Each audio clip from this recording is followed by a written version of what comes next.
Barcelona and Brazil footballer Dani Alves has been sentenced to 4.5 years in prison for rape. The 40-year-old was one of the game's most decorated players. He had denied sexually assaulting a woman in Barcelona 2 years ago. That's the McGregor reports. Dani Alves, one of the most decorated footballers of all time, 126 caps for Brazil, and at club level spells with Paris Saint-Germain, Juventus and Barcelona, where he won 6 league titles, the Champions League 3 times. But today, in a courtroom in the same city he once represented, he was sentenced to 4.5 years in jail for rape. The encounter took place in the toilets of the upper section of the nightclub. Dani Alves was arrested in January 2023.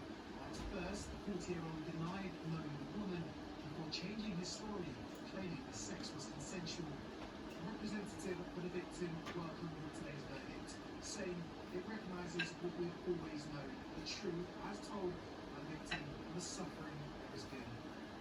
In Spain, a fall from grace for a player once one of the world's most expensive defenders. I think a lot of people that really just feel like actually involved.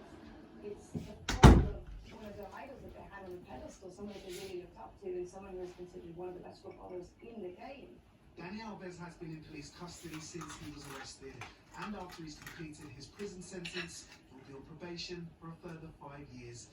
Nesta McGregor, BBC News. The Times almost 6:06. Our top story this evening. The mother of the dead Russian opposition leader Alexei Navalny says she's finally seen his body and she's accused the authorities of blackmail. Coming out the baffling effect of this Somerset cycle lane, which has caused so many people to trip up. And reporting Scotland at 6:30. Audit Scotland says the NHS is now unable to meet the demand for its services. Still no timescale for the reopening of Cairngorm's funicular railway.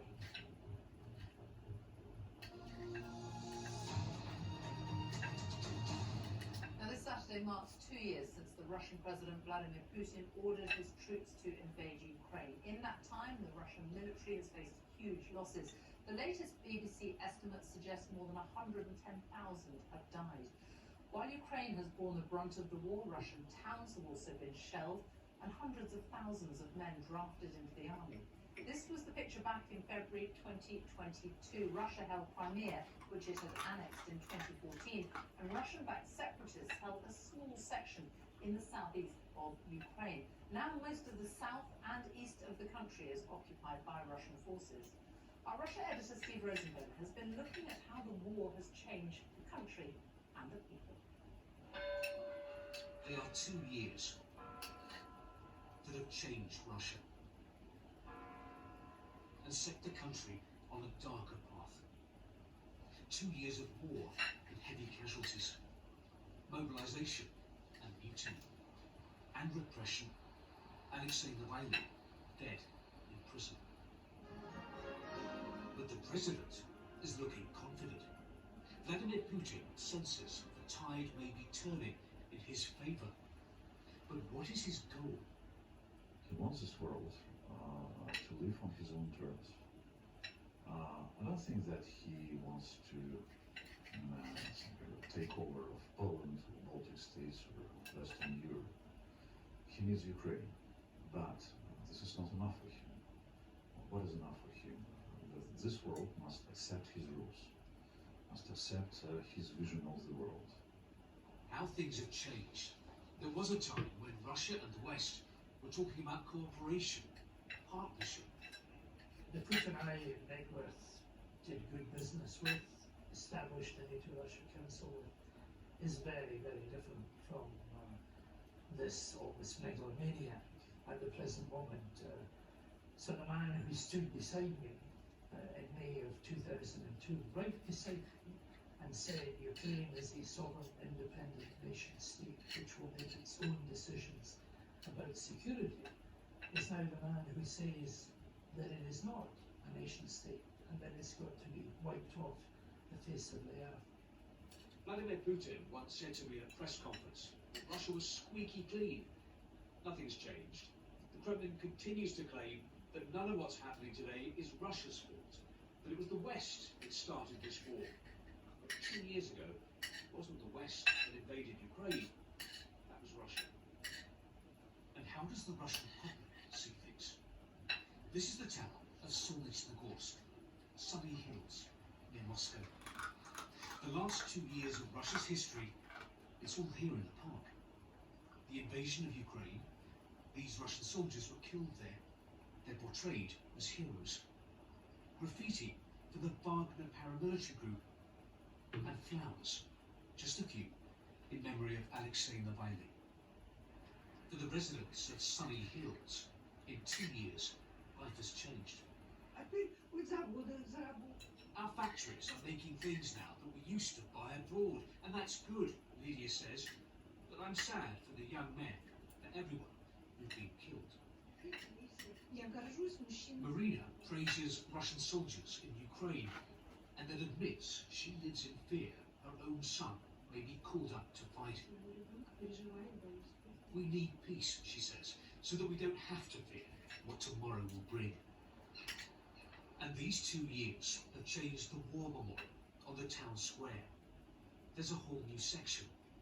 Dozens of names of local men killed in what the Kremlin still calls a special operation, not a war.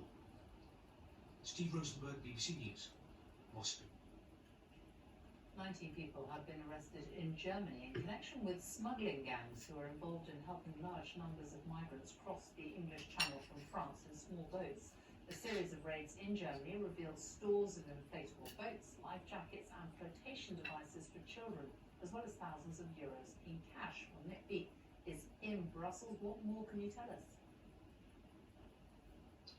Well, Sophie, the EU's law enforcement agency is hailing this as a major success, saying they've dismantled a really prolific people smuggling gang that was bringing people from France across the English Channel to the United Kingdom.